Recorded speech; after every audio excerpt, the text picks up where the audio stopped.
amendment that Mr. Biggs and I have submitted would restore order and legitimacy to the U.S. asylum system, and I'd urge you to make it in order.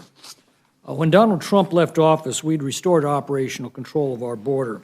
The wall was nearing completion. Court-ordered deportations were finally being enforced. Migrant protection protocols negotiated with Mexico and other administrative steps by the Trump administration had reduced the number of fraudulent asylum claims to a trickle. All that Joe Biden needed to do was continue these policies. Instead, he reversed them on his first day in office. In doing so, he sent a clear and unmistakable message heard around the world: America is now a nation without borders. And the results are staggering. In 20 months, more than 3.6 million illegal aliens have been encountered on the southwest border. Well over 1 million have been deliberately admitted into our country and trafficked across it at taxpayer expense. While the Border Patrol was overwhelmed processing this mass illegal migration, another 1 million or more entered without ever encountering the Border Patrol. In 20 months, we have thus added an impoverished, dependent, and illegal population larger than the populations of Alaska, South Dakota, Vermont, and Rhode Island combined. No civilization has survived a mass migration of this magnitude. A Gallup reports there are 42 million people living in poverty in Latin America and the Caribbean who want to come to the United States, and now they are. Aliens know that if they can just make it to the southern border, they can claim a fear of persecution, however fraudulent. After that, the Biden administration will simply release them into the U.S. to await their years-long immigration court process. And as an extra gift, Joe Biden will also give them a work permit. There's simply no downside to coming here. Meritless asylum claims make a mockery of the U.S. immigration system and of our humanitarian immigration programs that seek to help those who need protection. They strain the immigration court system and enrich the Mexican smuggling cartels. Congressional Democrats have ignored this self-inflicted debacle for too long.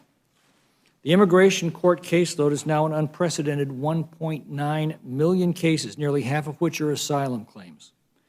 Only a small number of aliens who have been found to have a credible fear of persecution are actually found by immigration judges to be eligible for asylum. For instance, in fiscal year 2021, only 14% of aliens in removable cases that originated with a credible fear claim were granted asylum. That same percent for fiscal year 2020 was 16.5, not that much higher. So what does that mean? It means that most of the cases in which aliens are found initially to have credible fear end up not being eligible for asylum.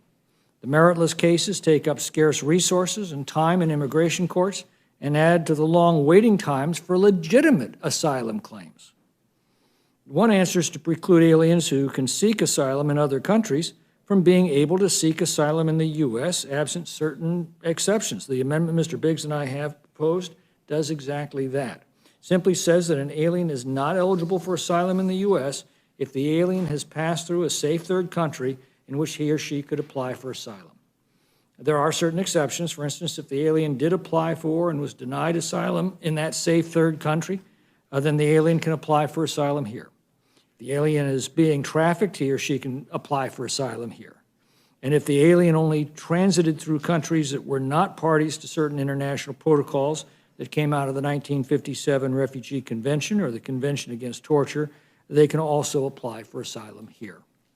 The goal is not to cut off access to asylum in the U.S., but rather it is to make reasonable changes to U.S. law that will rein in the recent explosion of meritless claims. If that happens, fewer migrants will make the dangerous journey to the U.S. because they will know that they'll not simply get a free pass to wait in the U.S. for years. The cartels will also stop making money off of migrants who often become victims of rape and other violent crimes and to mortal dangers in the desperate trip to get here. And legitimate asylum seekers can have their day in court expeditiously. There's much that Congress could do to restore integrity to our asylum system and in turn to our nation's borders. The changes made by our amendment are just the start, but it would be a highly effective start. And I'd urge you to make this amendment in order.